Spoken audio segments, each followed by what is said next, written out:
जय श्री राधा रानी सरकार की, जय श्री कृष्ण भगवान की, जय श्री गौरी शंकर जी भगवान की, जय श्रावण मास महत्यम की, जय सदगुरुदेव श्री बंसी वाले महाराज की। श्रावण मास के इस पावन समय में आज हम आपको श्रावण मास महत्यम के 9वें अध्याय की परम सुंदर कथा को सुनाने जा रहे हैं, जो कि इस प्रकार है। भगवान श्री शिव शंकर जी महाराज सनत कुमार जी से कहने लगे हैं कि हे सनत कुमार जी, अब शुक्रवार की कथा को कहूंगा, जिसे प्राणी श्रद्धा से सुनकर समस्त विपत्तियों से छूट जाता है। पांडव वंश में उत्पन्न एक सुशील नाम वाला राजा था। उसने बहुत प्रयत्न किए परंतु पुत्र प्राप्त नहीं हुआ।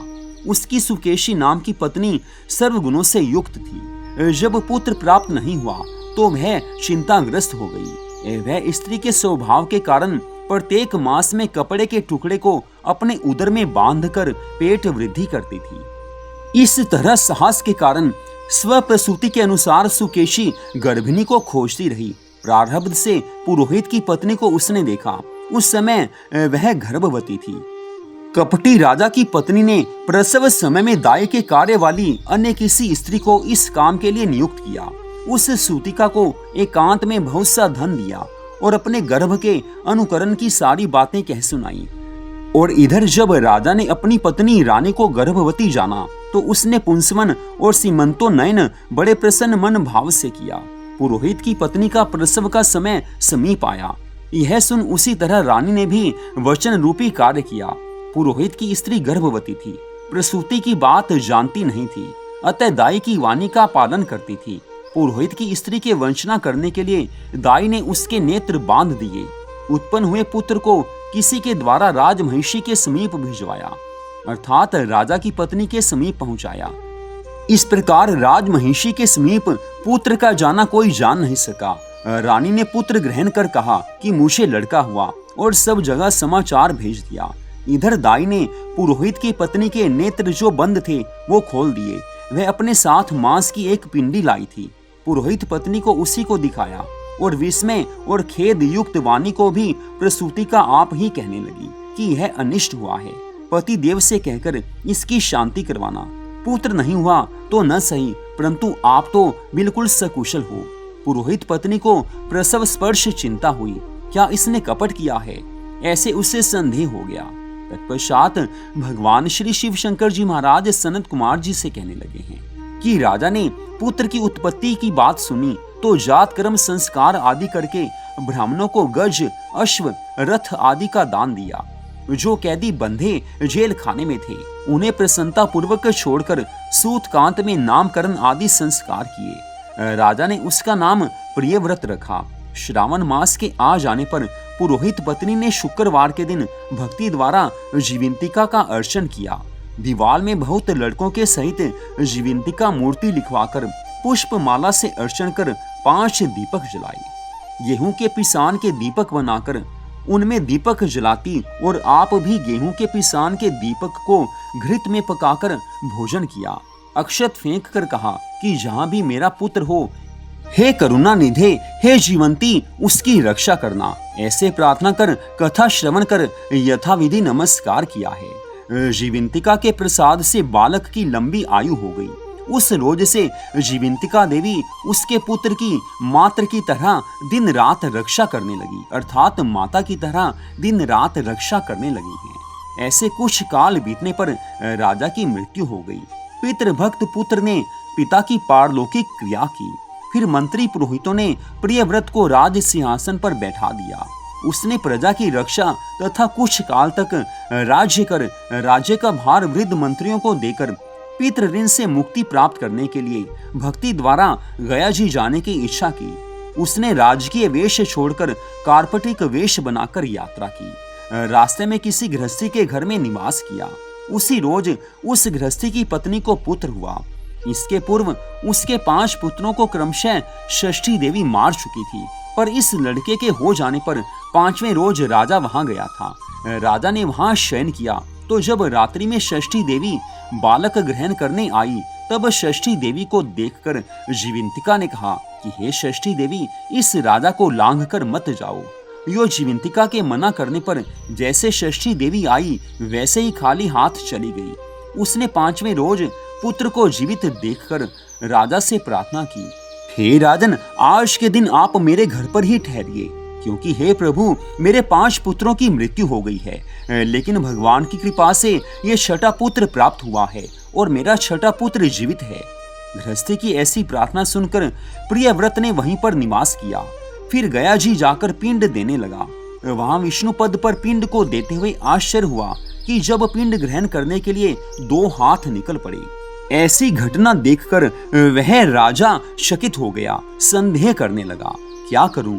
ब्राह्मण आज्ञा से राजा ने विष्णु पद पर ही पिंड दिया। फिर किसी सत्यवादी ज्ञानी ब्राह्मण से पूछा कि ऐसी बातें क्यों हुई।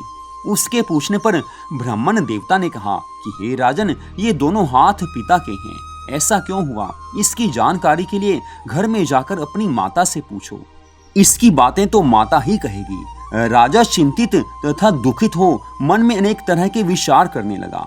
यात्रा पूरी कर जहाँ लड़का राजा के पहुंचने से जीवित हुआ था, वहां जाकर उसी दिन उस गृहस्थी के घर पुत्र जन्म का 5वां दिन था। वह स्त्री प्रसूता थी। इस दूसरे दिन लड़के हो जाने पर रात के समय षष्ठी देवी पुत्र को ग्रहण करने आई। षष्ठी देवी को जीविंतिका ने दोबारा मना किया तो षष्ठी देवी जीविंतिका से कहने लगी कि हे जीविंतिके, आपको इसकी क्या आवश्यकता रहती है तथा कौन सा व्रत इसकी माँ करती है जिस कारण आप रातों दिन इसकी रक्षा करती हैं। षष्ठी देवी की ऐसी वाणी सुन जीविंतिका कुछ हंसती हुई कहने लगी कि राजा भी रातों दिन इस निमित्त की जानकारी के लिए जागा हुआ था, सोने का बहाना किए हुए था।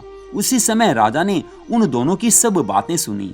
हे षष्ठी देवी, इसकी माँ श्रावण मास के शुक्रवार के दिन मेरा पूजन तथा व्रत के जो सब नियम करती है, उसी नियम को मैं आपसे कहती हूँ। इसकी माँ हरे वर्ण का कपड़ा तथा चोली नहीं ग्रहण करती और हरे वर्ण की कांच की बनी चूड़ी भी अपने हाथों में ग्रहण नहीं करती। शावल के धोवन के जल को भी नहीं लांघती। हरे पल्लव के मंडप के नीचे नहीं जाती।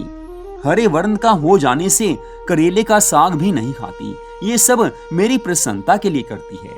इसी कारण इसकी मैं सदा रक्षा करती हूँ तथा इस पुत्र की भी सदा सुरक्षा करती हूँ। यह सब राजा सुनकर सुबह अपने नगर में गया। स्वागतार्थ वहां राजा के नगरवासी तथा देशवासी सब लोग आए हुए थे। राजा ने अपनी माता से पूछा कि हे माता, आप जीविंतिका का व्रत करती हैं तो उसकी क्या विधि है? राजा के पूछने पर माँ ने कहा कि हे पुत्र, जीविंतिका का व्रत मैं नहीं जानती।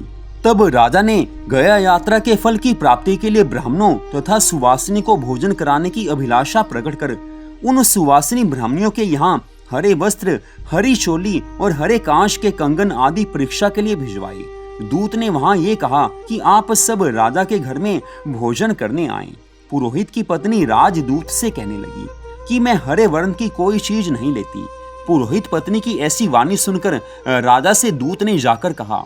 राजा ने पुरोहित की पत्नी के लिए रमणीक लाल वर्ण के वस्त्र भेजे। पुरोहित पत्नी उन सब चीजों को ग्रहण कर राजा के घर गई। उसने पूर्व वाले दरवाजे पर शावल का धोवन जल तथा हरे वर्ण का मंडप देखकर वह स्त्री अन्य दरवाजे से गई। राजा ने ये सब देखकर पुरोहित पत्नी को नमस्कार किया और नियम का पालन का कारण पूछा। पुरोहित पत्नी ने शुक्रवार व्रत का कारण बतलाया। राजा को देखकर उसी समय उसके स्तनों से दूध बहने लगा। उन स्तनों की दुग्ध धारा से वह राजा अच्छी प्रकार सिंचित हो गया। गया जी में जो 2 हाथ निकलने से तथा रास्ते में गृहस्थी के यहाँ देवी से बातचीत और स्तनों में दूध बहने मात्र से राजा को विश्वास हो गया कि यही मेरी माँ है। राजा ने गृह में रक्षा करने वाली माँ के समीप जाकर बड़े विनय से पूछा कि हे माता, भय मत करना, मेरे जन्म समय की सब बात सच सच कहो। राजा के जन्म समय की सब बातें सुकेशिनी ने तथ्य रूप से वैसी की वैसी बता दी, सच बात बता दी।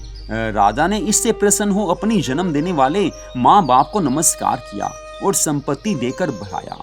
इससे दोनों बड़े आनंदित हुए। एक दिन की बात है, रात्रि के समय जीविंतिका देवी से राजा ने प्रार्थना की कि हे जीविंतिका, मेरे जन्म देने वाले पिता अगर जीवित हैं तो गया में 2 हाथ क्यों निकले? उसी समय स्वप्न में देवी ने संशय नाश कर देने वाली वाणी में कहा कि हे राजन, मैंने तुझे केवल विश्वास दिलाने के लिए ऐसी माया की रचना की थी, इसलिए संदेह मत करो। तत्पश्चात इतनी कथा सुनाकर भगवान श्री शिव शंकर जी महाराज सनत कुमार जी से कहने लगे हैं कि हे सनत कुमार जी, यह श्रावण मास के शुक्रवार के व्रत के सारे महत्म की कथा को मैंने आपको सुनाया है। इस व्रत को करने मात्र से मनुष्य की सभी इच्छाओं की प्राप्ति हो जाती है, अर्थात उसकी सभी मनोकामनाएं पूरी हो जाती हैं। तो इस प्रकार श्रावण मास महत्म के 9वें अध्याय की कथा का यहीं पर विश्राम होता है। अगले भाग में आप इससे आगे की कथा को सुन पाएंगे। जय श्री राधा रानी सरकार की, जय श्री कृष्ण भगवान की, जय श्री गौरी शंकर जी भगवान की, जय श्रावण मास महत्म की, जय सद्गुरुदेव श्री बंसी वाले महाराज की। ओम नमः शिवाय। जय जय श्री राधे, जय जय श्री राधे, जय जय श्री राधे श्याम।